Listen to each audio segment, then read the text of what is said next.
हम भगवान सत्यनारायण जी की कथा तो आप लोगों ने सुनी ही होगी। हर घर में होती है और होनी भी चाहिए। लेकिन क्या आप जानते हैं कि भगवान की ये कथा हमें सीख क्या देती है, हमें क्या सिखाती है? श्री सत्यनारायण जी की कथा में एक कथा आती है कि एक पंडित जी थे जो भगवान की कथा सुन रहे थे, सत्यनारायण जी की कथा सुन रहे थे। उसी समय एक लकड़हारा आया जो लकड़ियों को बेचने से अपने परिवार का पालन पोषण करता था। जब वो आया और पंडित जी को कथा करते हुए देखा तो बैठ गया और कथा सुनी। कथा जब समाप्त हुई तो पंडित जी ने एक दोने में थोड़ा सा पंजीरी जो प्रसाद होता है और पंचामृत वो लकड़हारे को दिया और कहा, यह भगवान का प्रसाद है, इसे आप ग्रहण कर लीजिए।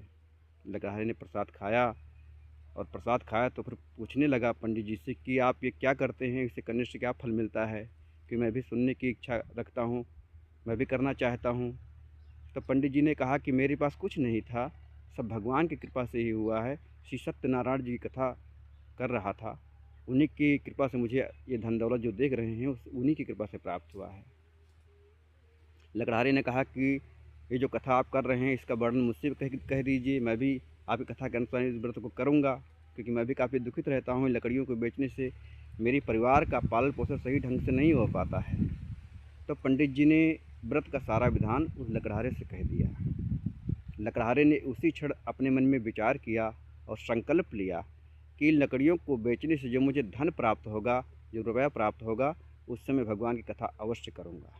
ऐसा मन में सोचा और जिस गांव में धनी लोग रहते थे यानी बड़े लोग रहते थे वहां गया और लकड़ियों को बेचा। तो जब बेचा तो उसने देखा कि जो धन उसे पहले प्राप्त हो जाता था, जो मिल जाता था लकड़ियों को बेचने से, और उस दिन जब वो लकड़ियों को बेचा तो उससे 2 गुना धन उसे प्राप्त हुआ।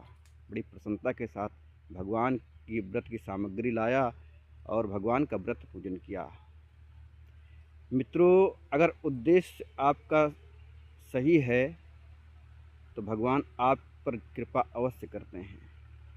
लकड़हारे का उद्देश्य उन लकड़ियों को बेचने के बाद भगवान की कथा सुनना था, तो 2 गुना धन प्राप्त हुआ उस लकड़हारे को।